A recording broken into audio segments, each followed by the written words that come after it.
Guys WhatsApp, কেমন আছেন সবাই? মানে আমরা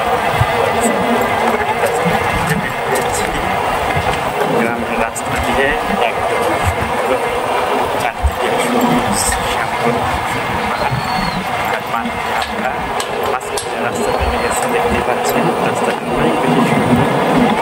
ঘুরতে ঘুরতে চলে যাবে একদিকে, যেতে পারি। এইটা সেই মোটর, যে মোটরে আমরা গোসল করতাম। আজকে এইসব কিছু পেরিয়ে আমরা যাচ্ছি আরো দূরে একটু ঘুরতে। আসলে ওই পাশে কখনো যাওয়া হয়নি, অনেকদিন ধরে ইচ্ছে ছিল। আমরা কিন্তু মোটামুটি অনেক পথ এসে গেছি নতুন জায়গা। এদিকে আগে কখনো আসিনি, গ্রামের মধ্যেই। আমরা এসেছি বিয়ালা বাজারে। আমাদের বাসা থেকেই একটু উত্তর দিকে আসলেই বিয়ালা।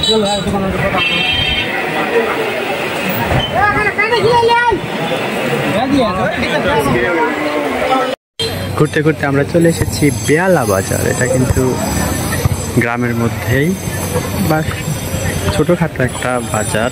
এখানে হাট বসে, গতকালকে হাট ছিল, যদিও জানতাম না, জানলে গতকালকে আসতাম। তো আজকে আসলাম, একটু ঘুরে ঘুরে দেখছি ছোট্ট বাজার।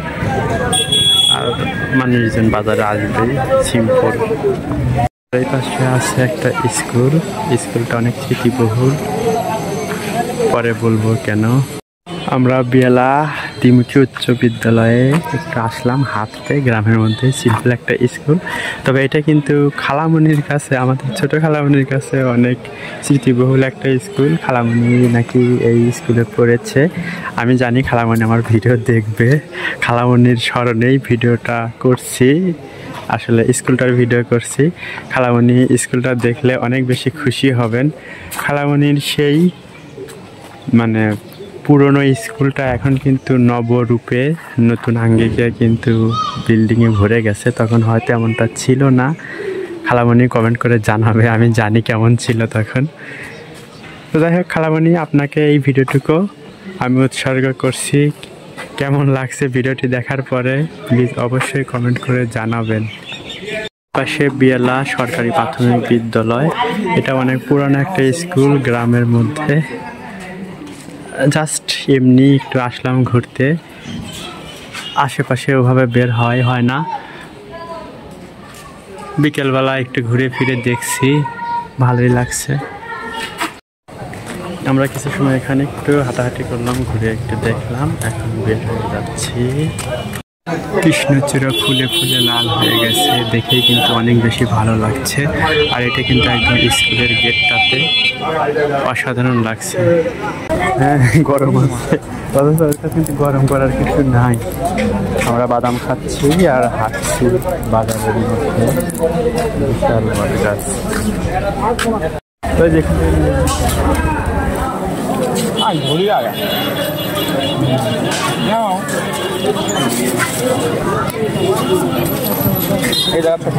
মাত্র 2টা সবজি। বাদাম খাচ্ছি, গ্রামের ছেলেদের ফুটবল খেলা এনজয় করছি। দুটাই বেশ মজা লাগছে। বাদামগুলো কিন্তু অনেক টেস্টি, আর খেলাগুলো কিন্তু খেলাটাও বেশ ভালোই লাগছে। হাঁটতে হাঁটতে আরো এদিকে চলে এসেছি। আর এই পাশে মাছের হ্যাচারি আছে, মাছের হ্যাচারি দেখি মাছ পাই নাকি, কি আছে ঘুরে দেখি একটু। বাহ, এখানে তো অনেক সুন্দর নারিকেল গাছ। আর এটা হচ্ছে মাছের হ্যাচারি, আইনউদ্দিন মৎস্য রেণুপোনা। ও, তো মাছের হ্যাচারিতে আমরা এসেছি। অনেকগুলো হ্যাচারি এখানে এরকম রাউন্ড করে করে, মানে পুকুরের মতো তৈরি করা। বেশ কয়েকটা আছে, এপাশে আরও বেশ কয়েকটা আছে, অনেকগুলো। এবং প্রত্যেকটাতে কিন্তু এভাবে পোনা দেওয়া হয়েছে, মানে বিভিন্ন রেণু ছাড়া হয়েছে। সেই রেণুগুলো থেকেই কিন্তু ছোট ছোট মাছ তৈরি, মাছের পোনা। এই মাছের পোনাগুলো আবার বিক্রি করে। এইখানে একটা, এপাশে আরও একটা। আর এই যে এরকম করে পানি দেওয়া হয়েছে যেন পানির ফ্লো থাকে। মাশাআল্লাহ, বেশ সুন্দর লাগতেছে। আর এরকমভাবে কখনো দেখিনি, আমি ফার্স্ট টাইম এইভাবে মাছের হ্যাচারি দেখতেছি। এখানেও আরও বেশ কিছু পোনা মাছ এপাশেও আছে। এই হাত দিও না, হাত দিও না, পানির মধ্যে কিন্তু মাছ। এই যে আমি একটু ক্লোজ করে দেখাই, এই যে ধারের কাছ দিয়ে কিন্তু এই যে এগুলো দেখা যাচ্ছে, এগুলো সব এই যে পোনা মাছ, একদম অল ঘেঁষে ঘেঁষে যাচ্ছে। এগুলো সব মানে রেনু, আসলে একদম মাছের বাচ্চা, মাছের পোনা বলে, ছোট ছোট রেনু। ডিম থেকে এইভাবে মাছের পোনা তৈরি করা হচ্ছে। আর এইগুলো হচ্ছে শিং মাছ। এগুলো কি বিক্রি করার জন্য? এটা তো বড় মাছই, কিন্তু খালি শিং মাছ না, অনেক মাছ। এগুলো কি আপনাদের এখানে চাষ করা? না না, এটা কিনে নিয়ে। ও, এগুলো হচ্ছে মানে ডিম দেবে?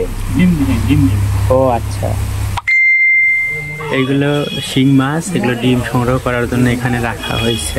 আচ্ছা, এগুলো যখন ডিম দেবে তখন ডিম কি আপনারা এখান থেকে তুলে নেন, না এখানেই থাকে? না, এরকম কাপড় দেওয়া হয়, তৈরি করা হয়। কোনোটা এরকম কাপড় দেয়, কোনোটা আবার কাঠ দিয়ে লঙ্কা কিনে নেওয়া হয়। ডিম তুলে দেওয়া লাগে। ও আচ্ছা। আর এগুলোতে কাপড়ে কিভাবে ডিম তোলেন? মানে কাপড়গুলোতে ডিম কিভাবে তোলে? ও, কাপড়ে হ্যাঁ ছাকা দিলে ডিম উঠে যায়। অনেক দারুণ একটা আইডিয়া, এইটা আরো বেশি ভালো লাগলো। এখানে কিন্তু মাছ, শিং মাছগুলো মানে এখানে আনা হয়েছে কিনে, যেন এগুলো ডিম দেবে। এই ডিমগুলো তুলে নেওয়া হবে, তারপরে সেই ডিমগুলোই কিন্তু আবার এই পাশের অন্য যেগুলো আছে এই হ্যাচারিগুলোতে দেওয়া হবে। একদম অন্যরকম লাগলো, খুব ভালো লাগলো আমার কাছে এই বিষয়টা। মাছের হ্যাচারি কখনো দেখা হয়নি, আজকে দেখে নিলাম। এখানে এই যে এই মাছের যে জালটা দেওয়া আছে, এই জালের গায়ে গায়ে কতগুলো পোনা, ছোট ছোট পোনা মাছ কিন্তু এখানে আছে। অন্যরকম লাগছে, একদম খুব কাছ থেকে পোনা মাছ দেখলাম, একদম ছোট ছোট রেনু পোনা।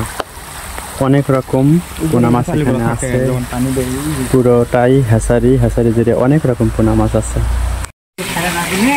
এই জালের সাথে আয়রন জমে, এই আয়রনগুলো একটু পরিষ্কার করে দিতে হয়। আর মেইনলি এই জালের মাঝখানে একটা এই যে পাইপ আছে, এই পাইপগুলো দিয়ে পানিটা চলে যায়, পানিটা ফ্লো থাকে, তাছাড়া তো পানি ভরে যাবে। এটি হচ্ছে আসল ফাংশন। জাল দিয়ে ঘিরে দেয় যেন পোনা মাছগুলো বাইরের ভিতরে থাকে, আর ওই দিয়ে পানির নিচে চলে যায়। বুঝছো, আয়রনগুলো যাতে পরিষ্কার করে থাকলে তোমার এই পোনা, ওইটা কিসের জন্য দেওয়া বলো তো? পরিষ্কার পানি না, তোমার না যাবে। হ্যাঁ, হ্যাচারি আমরা ঘুরে ঘুরে দেখলাম, বেশ ভালো লাগলো। অন্যরকম একটা বিষয়, নতুন একটা জিনিস দেখলাম, কখনো দেখা হয়নি, আর আপনাদের সাথে সাথে শেয়ার করলাম।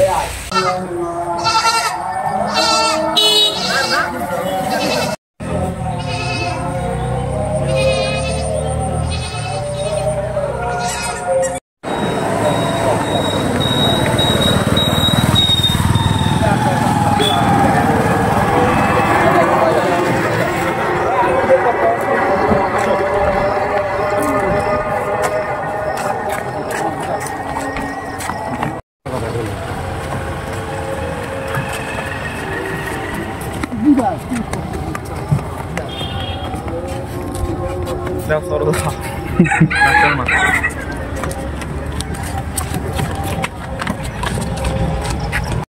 Vamos.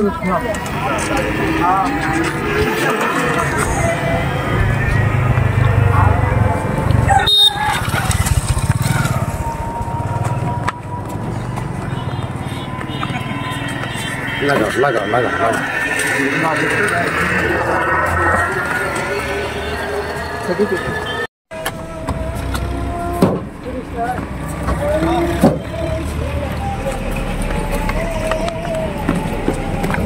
Galing.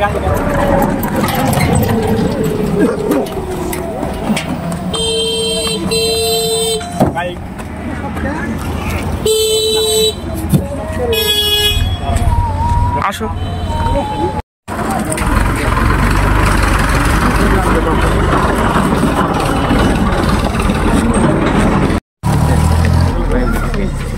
मैं कुछ तो घर खाए गया दिल्ली पास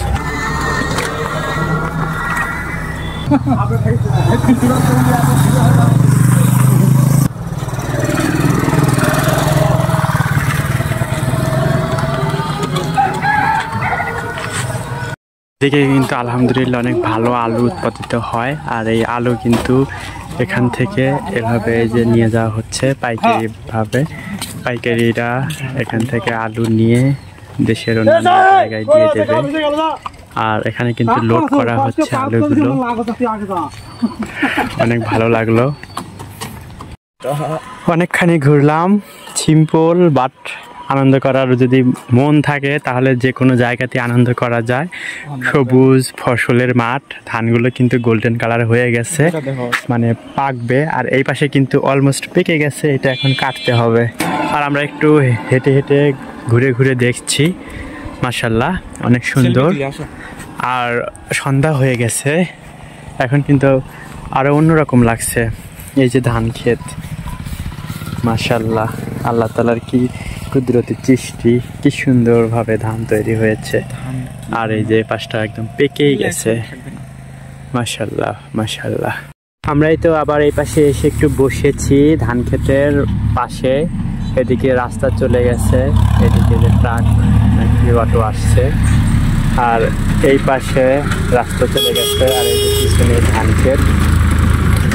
ধান ক্ষেতের পাশে আমরা বসে বাদাম খাচ্ছি আর অন্ধকার হয়ে গেছে কিন্তু চারদিকে অন্ধকার সন্ধ্যা ঘনিয়ে গেছে তবে বসে বসে বাদাম খেতে বেশ মজাই লাগছে অটোতে করে এখন বাসার দিকে যাব আজকের ভিডিওটি এখানেই শেষ করছি গ্রামের কিছু খণ্ডচিত্র একদম প্রামাণ্য চিত্র একটু তুলে ধরার চেষ্টা করেছি আমার অনেক ভালো লেগেছে আশা করি আমার প্রিয় ভাইয়া আপুদেরও ভালো লাগবে আসলে গ্রামের মানুষ কিন্তু এইসব পরিবেশে থাকতে থাকতে তারা ইউজ টু তাদের কিছুই মনে হয় না আর আমরা যখন হঠাৎ করে আসি তখন কিন্তু এই সিম্পল জিনিসগুলো আমাদের কাছে অনেক বেশি ভালো লাগার হয় যাই হোক সবাই ভালো থাকবেন সুস্থ থাকবেন আর যারা এখন পর্যন্ত লাইক দিতে ভুলে গেছেন প্লিজ লাইক দিয়ে দেবেন আল্লাহ হাফেজ আসসালামু আলাইকুম